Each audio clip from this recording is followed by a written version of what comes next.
guess I'm everything and nothing at the same time. Being at the top of the roster, no matter where you were placed, never took you off the roster. I'd even go as far as to say being at the top of the pecking order makes you the biggest doormat to them. Because by technicality, he doesn't care about losing every other option. You could leave him, but it's only ever going to come down to a fool me twice type of situation. Because he is going to inevitably make a return, since you are the most viable option that he doesn't plan a future with. I see many individuals say on a consistent basis, at least I'm his favorite. At least. They let us say at least he knows where home is at. Inadvertently speaking volumes about their own character. You granted him audacity with the rules of less initiative. The moment he treaded over the first boundary that you instilled and didn't stand on. He knows very well that if he abides by your new rules this late in the game and he starts caring, he's only making it harder for himself to keep you. That in of itself should set the stage on how he intends to maintain having you. In this scenario, if y'all never discussed it, it never existed to him. So why fix what ain't broken? Understand that if his method to keeping you was losing you and you're still around, he's always going to have unlimited access to you unless you choose to walk away. Because if his outcome wasn't to be with you, that's just a bottomless supply of punani for him. Or just all around gratification, depends on what he's looking for.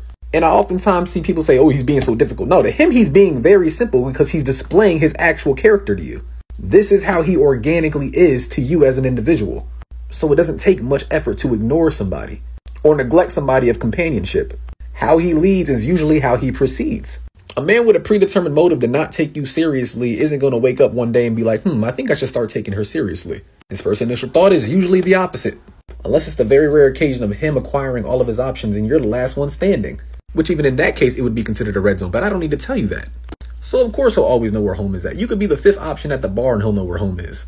You offer so much convenience for him, not because you're a stand-up woman in his eyes, but because he knows that he can. He knows where he's welcomed. Specifically on this occasion, I want you to know that even the slightest bit of effort is always going to look like an immense amount because you've been revoked of it for so long.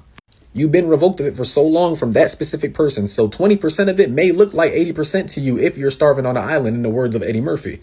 People love to conflate this with being a ride or die. And of course, if he can get you to subscribe to the ideology, it's swifter for him. They'll tell you that that's holding it down. That's the ups and downs of a relationship. People grow so accustomed to hearing things that they can't go help but go looking for it. You truly receive what you believe you deserve. And the moment that he begins learning is the day that he stops getting results. You are the result. He didn't lose anything to look back on, so he can't feel sorry about it. A person that revolved their whole existence of being around you by seeing what they can get out of you cannot thoroughly reflect on the same mirror that you're currently standing in.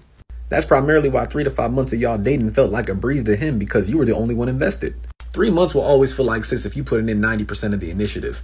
See, when they consider you, they almost feel obligated by instinct to fix it, because what makes you stress makes them stress, but not as a nuisance. They garner gratification from a solution.